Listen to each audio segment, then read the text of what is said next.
Oke, jadi di video sebelumnya kita sudah mendengarkan dongeng antara tim Rias versus tim Issei. Betul?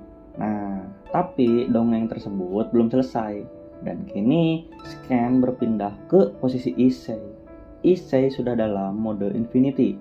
Oh ya, kalau kalian lupa, jadi mode Infinity itu adalah mode Issei memakai armor berwarna hitam, keungu-unguan lah ya kalau nggak salah. Dan di sini dia berhadapan dengan Kiba Yuto. Tentu meskipun Issei sudah di-buff habis-habisan oleh kadal loli dan juga kadal raksasa, tapi Kiba juga tidak kalah.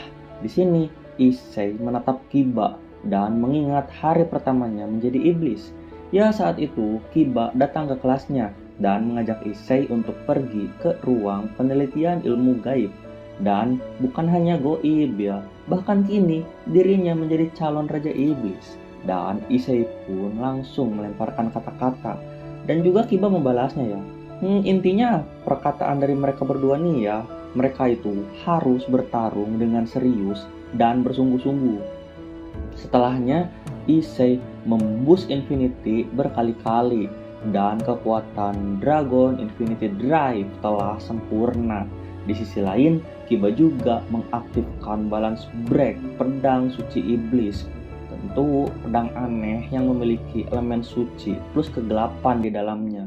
Issei waspada karena pedang itu sangat berbahaya dan tidak bisa dilawan dengan cara biasa.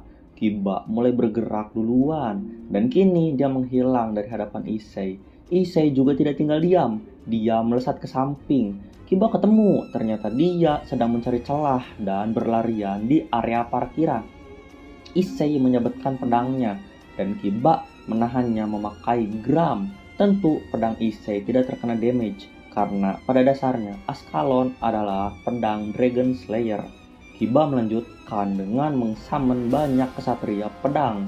Balance break subspesies telah diaktifkan dan terlihat masing-masing kesatria memegang pedang yang berbahaya. Dan dengan aba-aba dari Kiba, mereka mulai menyerang di saat yang bersamaan. Issei dengan mudah memusnahkan para kesatria pedang Kiba. Tapi kampretnya, kesatria Kiba itu bisa regen dengan sangat cepat dan setelah dimusnahkan mereka muncul lagi dan lagi. Setelahnya mereka langsung menyerang Issei. Di saat Issei sibuk dengan para kesatria pedang, tiba-tiba Kiba menyabet punggung Issei dari belakang. Dan tentu saja damage dari Maken Gram sangatlah kuat, membuat Issei sangat terguncang. Oh ya, di DXD ini mainnya jiwa ya. Jadi yang diserang tuh badan, tapi yang kena jiwa. Awas aja nih Issei, jangan sampai sakit jiwa gitu kan. Oke lanjut. Kiba melihat hasil dari serangannya tadi berdampak pada Issei. Tapi Issei dengan mudah memperbaiki armornya yang rusak. Menanggapi hal itu, Kiba menghilangkan semua kesatria pedang dan memfokuskan semua serangannya pada satu titik, yaitu Maken Gram. Lalu menyerang Issei dengan bertubi-tubi. Kiba melesat melebihi kecepatan suara. Yah, kurang lebih kecepatannya itu 1234,8 km per jam ya. Beda tipis sama kecepatan Supra bapak saya yang 40 km per jam. Oke lanjut. Dan dengan kecepatan lebih dari 1000 km per jam membuat Issei tidak berkutik. Di sini setiap serangan Kiba terus membelah armor Issei sedikit demi sedikit sampai Issei bergumam, sialan dalam dirinya. Saat Issei terkena serangan bertubi-tubi, tiba-tiba terdengar suara bahwa Queen Issei yaitu Bina Leshan atau Grevia sudah gugur. Ya kini tim Issei itu benar-benar kalah jumlah ya. Asia, Bina, dan Belphegor sudah gugur. Sementara tim Rias belum ada yang tumbang sama sekali. Issei sih masih terus ditebas ya oleh Kiba. Hingga di satu titik akhirnya Issei berhasil meng-counter serangan Kiba.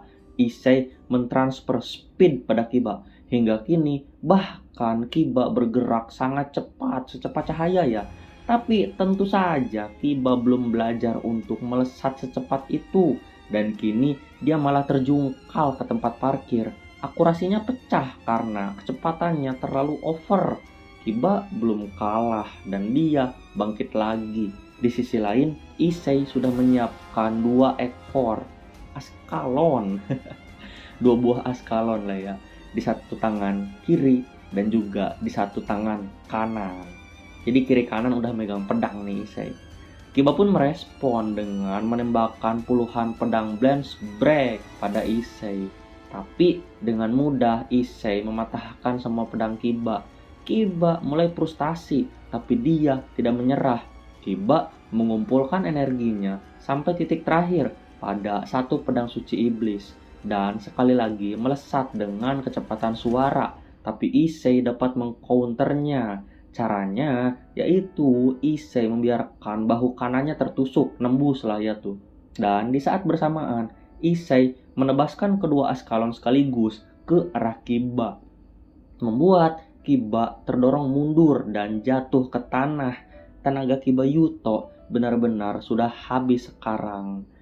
Dan Kiba pun berjanji lah ya, kedepannya dia tidak akan kalah lagi oleh siapapun. Ya pada dasarnya sih yang mengalahkan ini adalah sahabatnya sendiri. Dan Kiba pun gugur. Kini tim The Blazing Truth bisa sedikit bernapas lega. Tapi di sisi lain, Chrome Crew Watch ternyata sedang menonton pertandingan mereka. Dan ya, faktanya Chrome ini terluka sampai tidak bisa regenerasi akibat serangan terakhir Fafnir. Drake pun keluar dan bertarung dengan Chrome. Chrome pun setuju, lagi pula dia sangat ingin bertarung dengan naga surgawi. Di sini, di titik ini, Chrome Crew Watch sang Crescent Circle Dragon akan melawan Welsh Dragon Kaisar Naga Merah, Draig. Dan Issei pun tidak mau membuang waktu. Draig akan menahan Chrome dan mungkin kalah ya Chrome ini. Sementara dirinya akan melawan Rias Gremory. Tentu ini demi kemenangan tim. Ya seperti itulah ya. Ente untuk Kiba dan congratulations. Selamat lah ya untuk Issei gitu kan, bisa menang. Meskipun pada dasarnya MC itu emang harus menang, tapi di DXD ini MC nggak selalu menang. Contohnya lawan Riser tuh kalah gitu kan ya. Oke, thanks for watching for you all and titik. Bye bye.